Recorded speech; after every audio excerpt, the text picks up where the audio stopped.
Hello everybody. We are just showing a startup of 10277 Lego set, the Crocodile Locomotive.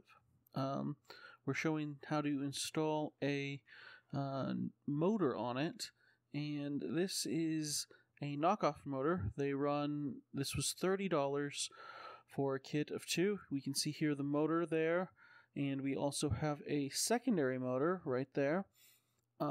It also comes with a battery and a remote as well.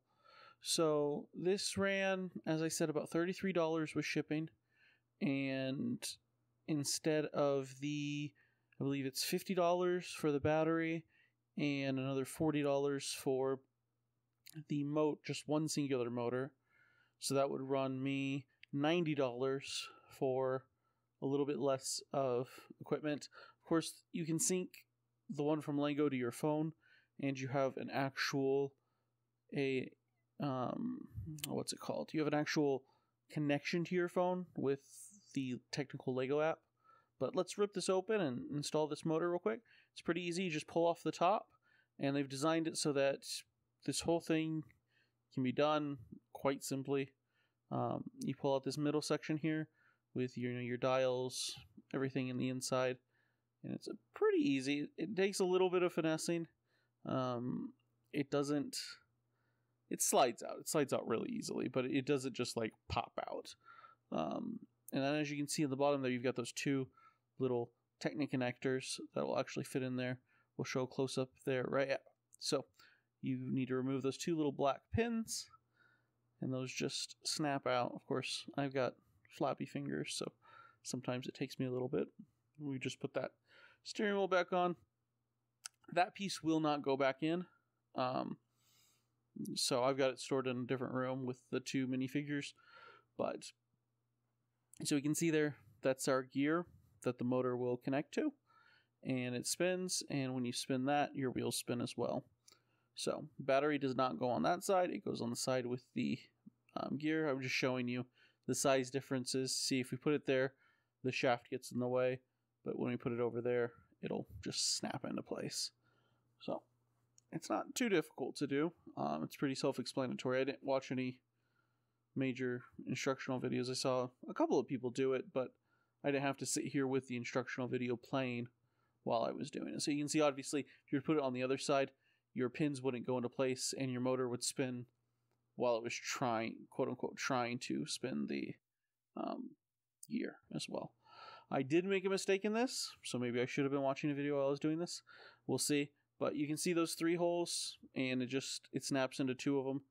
And it's a little bit, I got bigger fingers, so it can be sometimes a little bit difficult to fully snap it in. I didn't realize I was off frame, but I was concentrating on getting it in. Kind of dumb of me. But you can see it there, and this is where I make the mistake. Watch this, watch this, watch this. And pop.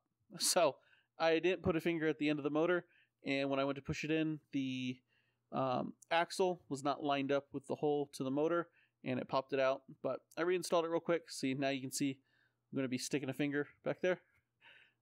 And of course, I'm out of frame still. But I'm just sliding that right in. It's not too difficult, not too hard at all. And then we're going to just spin it. And you can see how easily, I of course don't have the battery plugged in, but watch, I'm spinning the wheels and the motor's spinning. So it's really not that difficult to install the motor part of it. There's the remote that they provide you with. I like it. I'd rather have a remote personally than my phone, just because I don't particularly want my daughter messing up my settings in my phone. I love her to death, but she's 5, and she gets a hold of stuff, and suddenly you've got a cracked screen.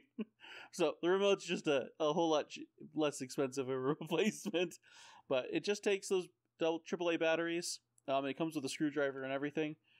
And here's the battery pack. It's rechargeable, which is another thing I really like. We're not having to buy more and more batteries. Just a couple for the remote, but the remote doesn't take much. This is really what's going to eat your power. And it's rechargeable. You turn it on with that little button.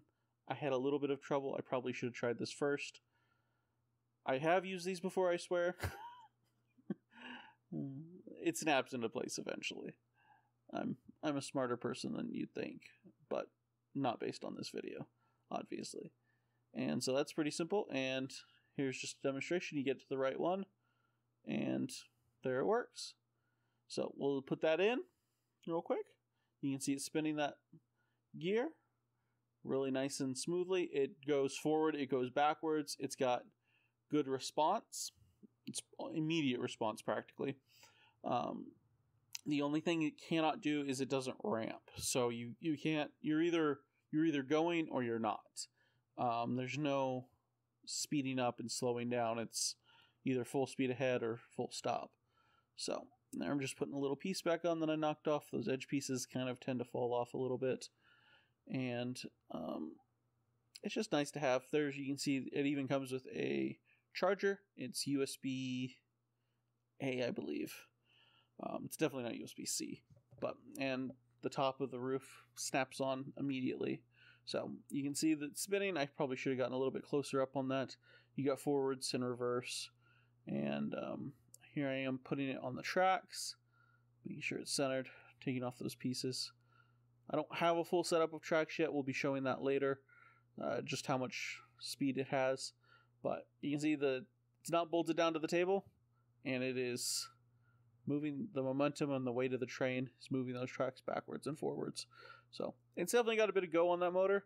It's not a wimpy motor by any means. And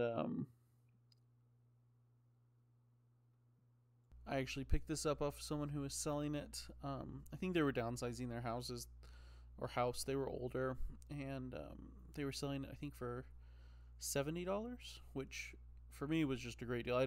I love getting train sets. I had some when I was younger, like 18 or 19, 10, 15 years ago, but they were just the city trains. They weren't anything too special, but I had given them to a friend, well, younger friends. Now have a daughter in the meantime, and I'm beginning to enjoy showing her Legos and those things, and so I'm starting to rebuild my Lego collection again, and this was a nice addition to that collection. Nothing too extravagant. Like I said, if I had gotten this new, it would have been significantly more expensive.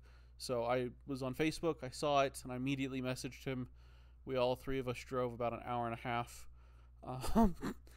and to pick this up, which, to be honest, was completely worth it. There's a place we went to that has delicious lunch. But if you like this content and you'd like to see me run this on a railroad track again, just like and subscribe, and eventually I will be getting those tracks and we'll be running it again. Thank you.